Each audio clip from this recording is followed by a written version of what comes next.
وَلِلَّهِ الْأَسْمَاءُ الْحُسْنَى فَادْعُوهُ بِهَا۔ السلام علیکم ورحمۃ اللہ وبرکاتہ۔ نحمده ونصلی علی رسولہ الکریم، اما بعد فاعوذ باللہ من الشیطان الرجیم، بسم اللہ الرحمن الرحیم۔ رب اشرح لی صدری ویسر لی امری واحلل عقدۃ من لسانی یفقہوا قولی۔ آج ہم اللہ سبحانہ و تعالیٰ کے نام الآخر پہ بات کریں گے۔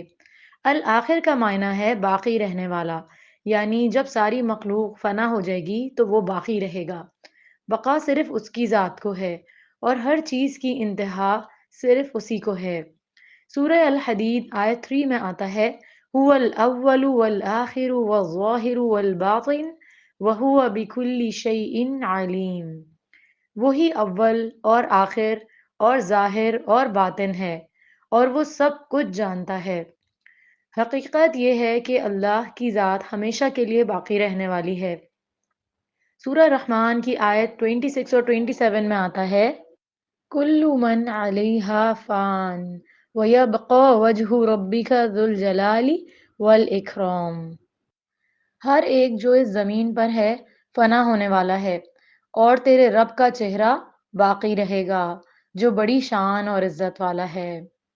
جتنی بھی مخلوقات ہیں جو بھی پیدا ہوئی ہیں ان سب کی فطرت کے اندر زوال ہے، فنا ہے، بقا نہیں۔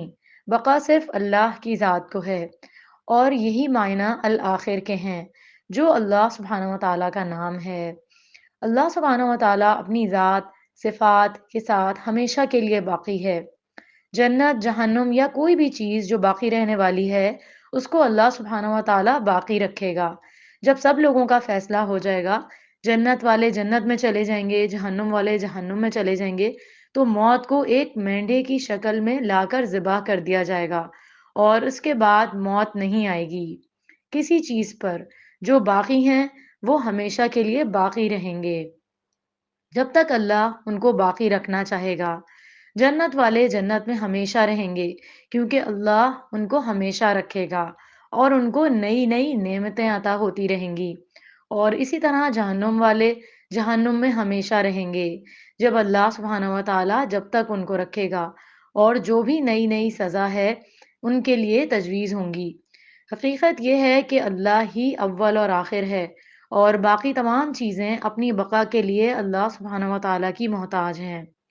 انسان اس کے نام کے ساتھ دعا بھی کرتا ہے کیونکہ سارے معاملات اسی کی طرف جا کر ٹھہرتے ہیں، اسی کی طرف جا کر ان کا اختتام ہوتا ہے۔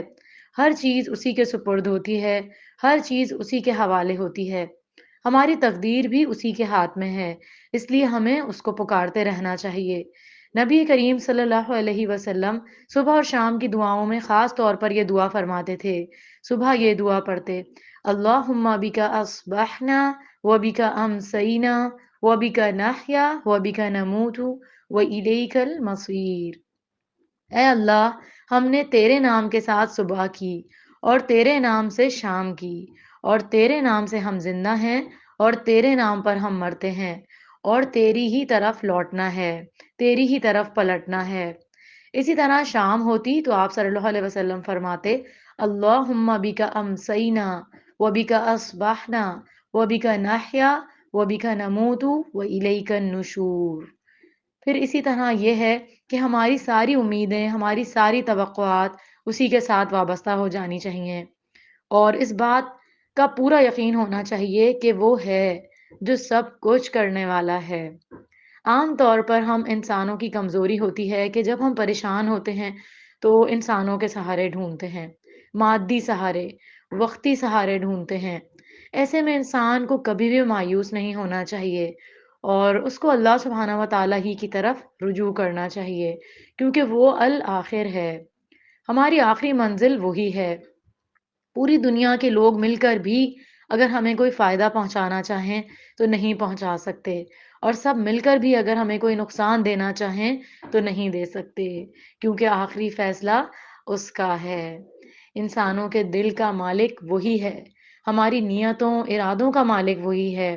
انسان کے دل کے اندر کوئی خیال اٹھتا بھی ہے تو اس کو پتہ چل جاتا ہے، وہ دلوں کے راز جانتا ہے، وہ ہماری آہیں، ہمارے دکھ، ہماری تکلیفیں، ہماری سرگوشیاں سب سے واقف ہے۔ اس نے زکریا علیہ السلام کی سرگوشی بھی سنی۔ سورہ مریم آیت 4 میں اس کا ذکر آتا ہے، وَلَمْ أَكُنْ بِدُعَائِكَ رَبِّ شَقِيًّا، اور تجھے پکار کر کبھی میں نامراد یعنی محروم نہیں ہوا۔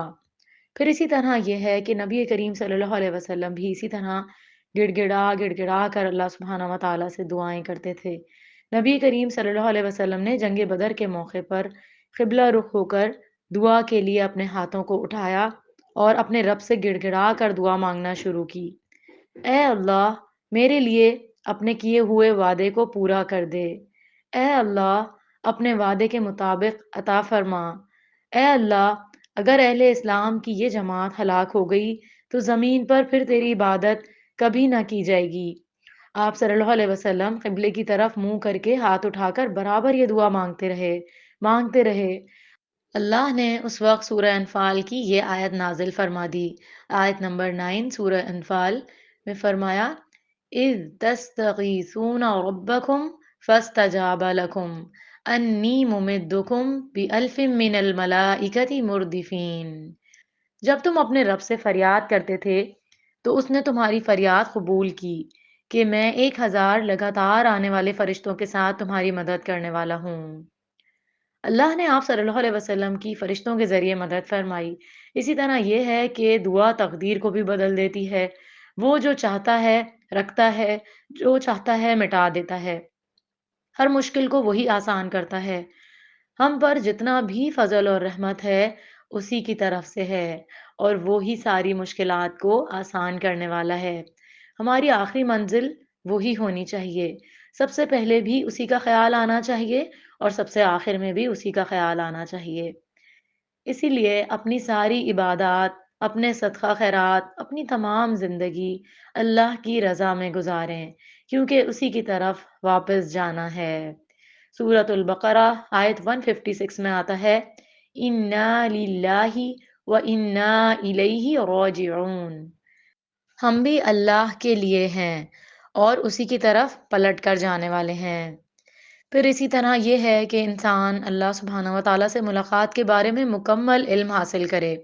سورۃ البقرہ آیت 223 میں آتا ہے، وَاتَّقُوا اللَّهَ وَاعْلَمُوا أَنَّكُم مُّلَاقُوهُ، اللہ سے ڈرو اور جان لو کہ تم اسی سے ملاقات کرنے والے ہو۔ نبی کریم صلی اللہ علیہ وسلم نے فرمایا کہ تم میں سے کسی کے قدم اس وقت تک میدان حشر سے نہ ٹل سکیں گے جب تک 5 باتوں کا جواب نہ دے دے۔